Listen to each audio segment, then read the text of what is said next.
It's amazing how much more invested I am in an episode when you actually give me character development.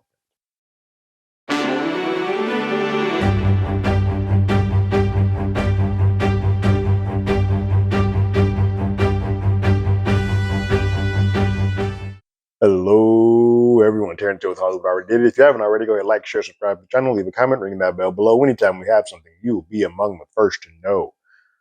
I ruffled some feathers with that last episode, which is fine, whatever. Uh, so much as being like, hey, you weren't paying attention, or your TV wasn't big enough, you're watching it on your phone, whatever the hell you could think of. All these reasons as to why I could not tell the difference between these gentlemen, or did not connect to these folks, which is fascinating because then this show spends an entire episode trying to have us connect to these characters. There is zero action in this episode. It is all character development. And I think for me, the show is the better for it. This is hands down my favorite episode. Well, I think the last episode was better at showing the actual mission and getting to the grandiose nature of these men flying these and all the casualties that come from it. I think this was a great episode to sort of show the aftermath and living the life that these men go up there. When they go up in that sky, the gamble that they take, they may not come back down. We pick up at the end of the last episode where the men are sitting in Algiers waiting for their rescue team. They're waiting for their folks to come, the cavalry to come show up and save them. And so they do. But while that is happening, Quinn, who bailed out of his plane when he could not save Babyface out of the turret, Quinn has landed in Belgium, and he was saved by the Belgian girl in the last episode. The Belgian girl here takes him to a pub, which is sort of like we'll say like a testing facility for the U.S. to see who actually is an American citizen. And they're asked things like this, the Star Spangled Banner, to sing it, know the words, which is crazy because I don't know how many people could sing that Star Spangled Banner from top to bottom without just going to like, I'm going to just do the harmonies. I'm going to hum this for the rest of this way. But Babe Ruth, it's a huge interrogation. There's three of them. Quinn, Bailey, who is also on the squadron that they have, and someone else another gentleman that they found. So all three of them go through this just eviscerating test, and it looks like they got through with flying colors. And so they all go for this walk, this hike to the next piece of wherever they're going to go, and then they shoot the gentleman who is not Quinn or Bailey, and say that he is in fact an infiltrator, a Nazi. And they're kind of freaking out, like, how are you sure? You're sure? Like, we know. We've done enough of these to know that he is a Nazi. It's a quick way of a wild test to go through, and that's the pass-fail that you get. You're either dead and you're a Nazi, or you get to go through the passage that they're going to try and get Quinn and Bailey from Belgium to safety in England. It is not quite clear how they deciphered who was the Nazi. Or that he was a Nazi. I'm going to assume that it's the Star Spangled Banner part, because there's a piece where you hear someone humming and they don't show who's humming. It felt like it was Quinn, but they could have just been editing. But who knows what answer or what question, whatever it is, that's who they decided. We as an audience already knew the answer, but or had a good idea of the answer.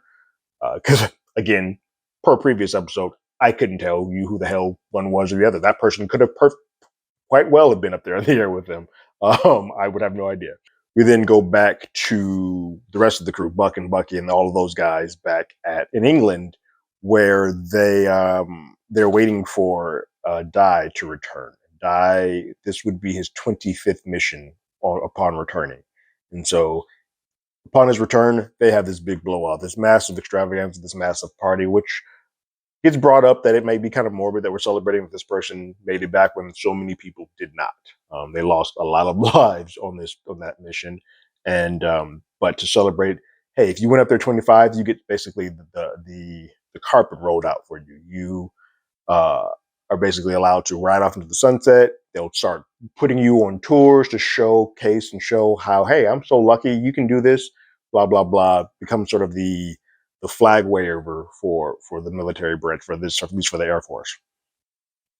And so this massive celebration is happening with everybody. Bucky, they're all living in the good times, good hurrah.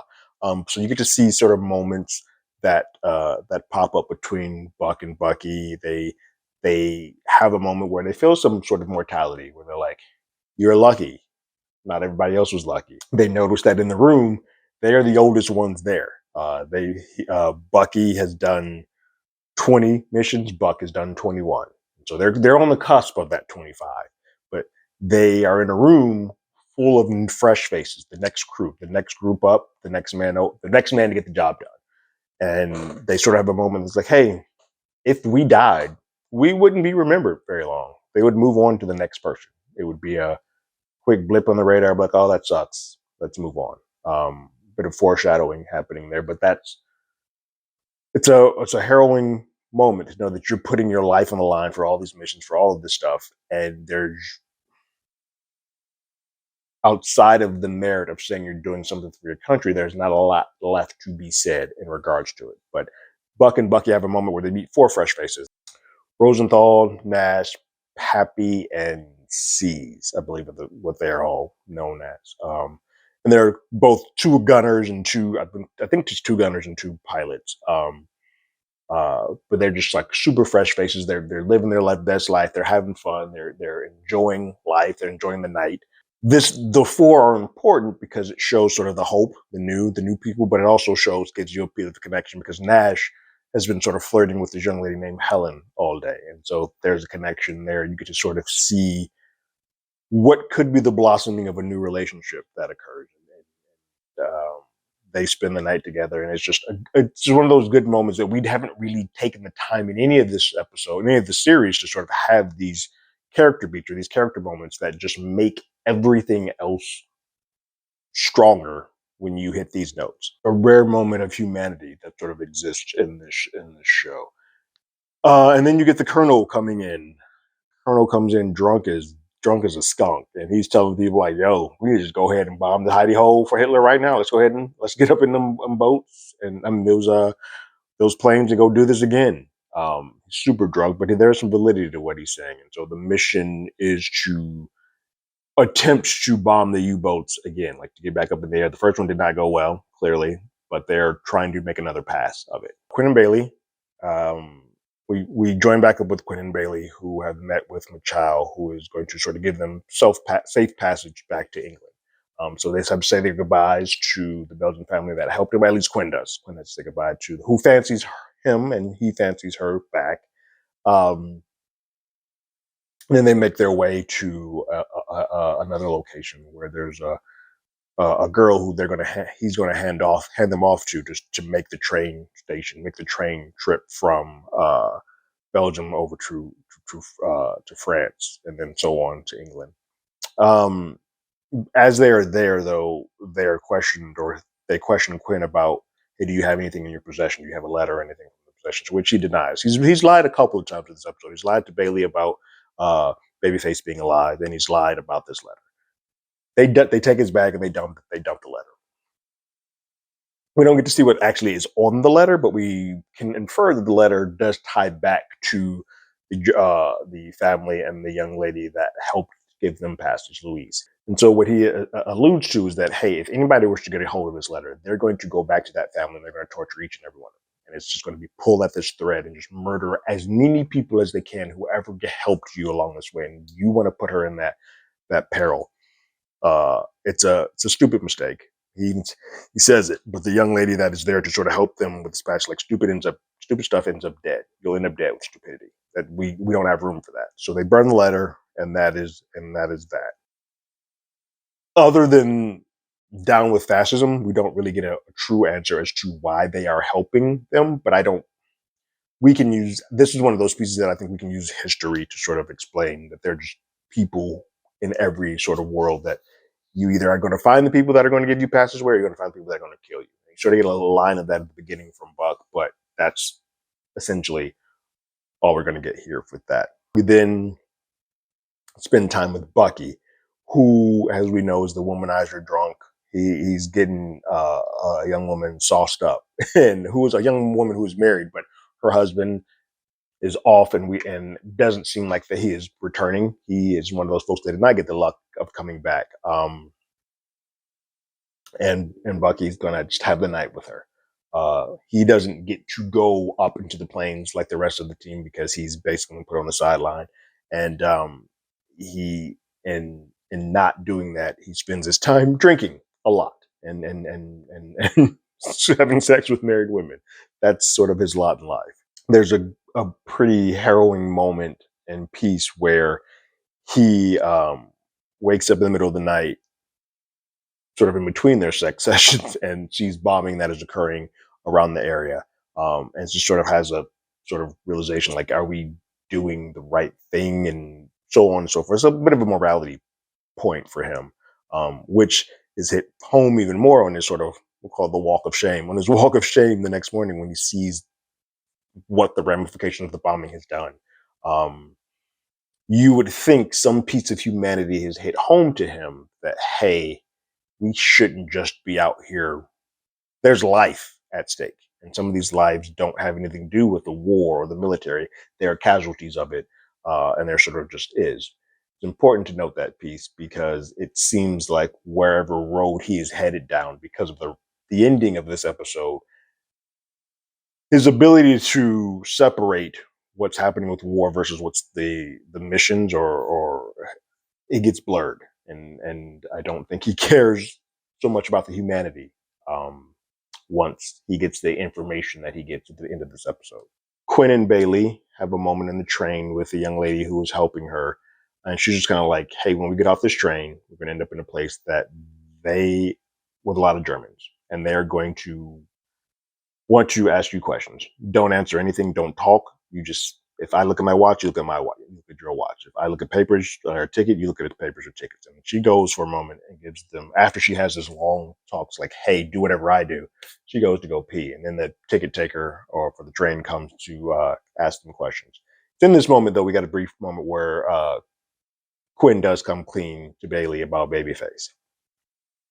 But the ticket thing sort of spooked Quinn, and he goes, instead of doing what the girl said to do, he just starts running, which is not the correct.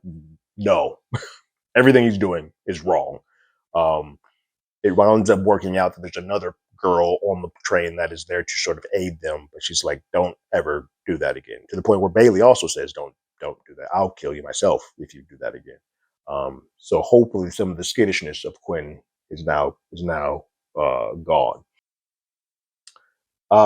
We get a bit of a view of the team. This is important. We get a view of the team before they go up into the air. So you get Nash, fresh faced Nash, and his new lover Helen, kind of saying their goodbyes to each other and shit. And he's like, "Hey, what if you never see me again?" It's like, "Shh, don't talk like that. You know I will. I'll see you when you come back." We all know she's never seeing that man again. But you see them all sort of prepare for. We know that in this world there's a 50-50 chance that they may come down. And if you get past mission 11, then you've done the right side of the lottery, and you've tempted fate enough. We see a moment where Buck has the plane get fixed, the left side engine get fixed while they're on the runway getting ready to taxi off. But he's like, "Nope, we got enough time. You'll get it done." They get it done, and they go off into the air. Once they're off in the air, we don't actually see the battle this time, which I think is a very smart thing to do. I do think that showing us every single mission, showing us every single battle can get old really quickly. I think it's important now that we're seeing the human aspect of it all. Like, we've seen ramifications of what happens when you get bombed. You've seen people who are falling in love. Once you get rid of the old folks and they all die off, the new folks got to come in and they build relationships, and how that all sort of happens. So, we learn that they go and bomb the U-bomb, and it's a success, but it's a success at a pretty massive cost. They lose 30 folks. At least that's what the newspaper reads, but the military says they lost probably like 80 folks in that. And one of them is Nash, which we sort of read the writing on the wall that was going to occur. But it worked for me in an episode because it gave me a bit of character development.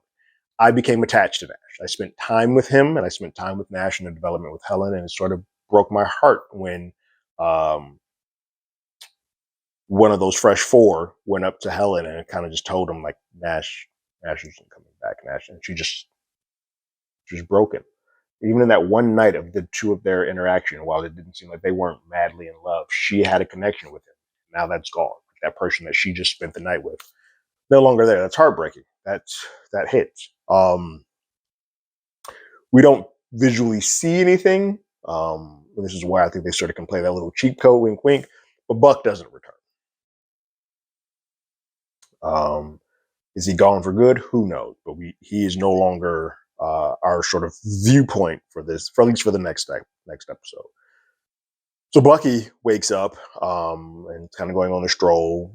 The woman that he was for the night with was like, "Hey, that was a fun experience. It was a great one night, but you know what? This is you and I aren't long for this world." So they separated that moment.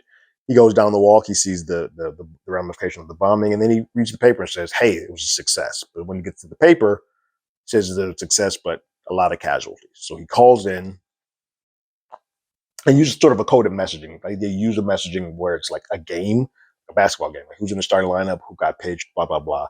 It's a smart way to not give up information because who knows who's listening on this. But it comes back to him that Buck didn't return, and he asks immediately, Are we doing another mission tomorrow?" They're like, "Yes." But cool. Don't start the game without me. I'm going to be there and put me in. And so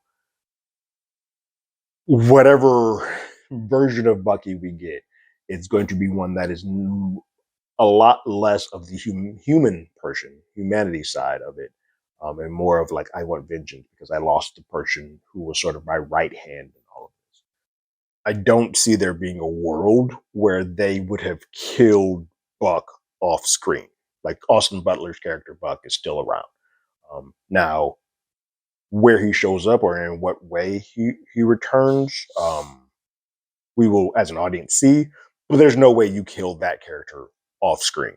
Um, so I don't think that it's funny that that's the big piece of this, but I don't think that piece holds as much weight because I, as an audience member, don't believe it. But I think the stuff that actually works in this episode is the Nash and Helen stuff, and I think everything that happens with Quinn and Bailey and their um, exodus from try to leave Belgium to head to France to head to England is pitch perfect. I like seeing the party, although I think that party sequence goes on a bit too long.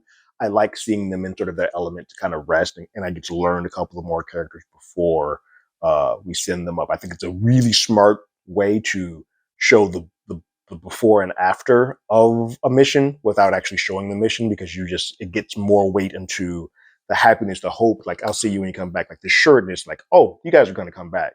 And then when they don't, it sort of it hits even harder. Uh, Hands down, my favorite episode. And I think this will make any episode that comes after this a little bit stronger because I have a little bit more connection to the crew. That's all I was asking for. What's crazy is I'd never trashed the last episode. I got a lot of feedback and a lot of comments that made it come off as if I was saying that it was a bad episode. Never once said that. It's a really well done episode. I just didn't connect to anybody and I couldn't make anything out as far as who was who. I think that's the reason why in the very following episode, they never had their mask on. They never go up into a mission. They want you to just see faces. They want you to learn people. They want you to get sort of connected. That's all I was asking for.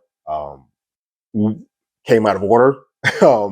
But I think going forward, I will be that much more engaged in whatever they decide to do with these teams and this crew going forward.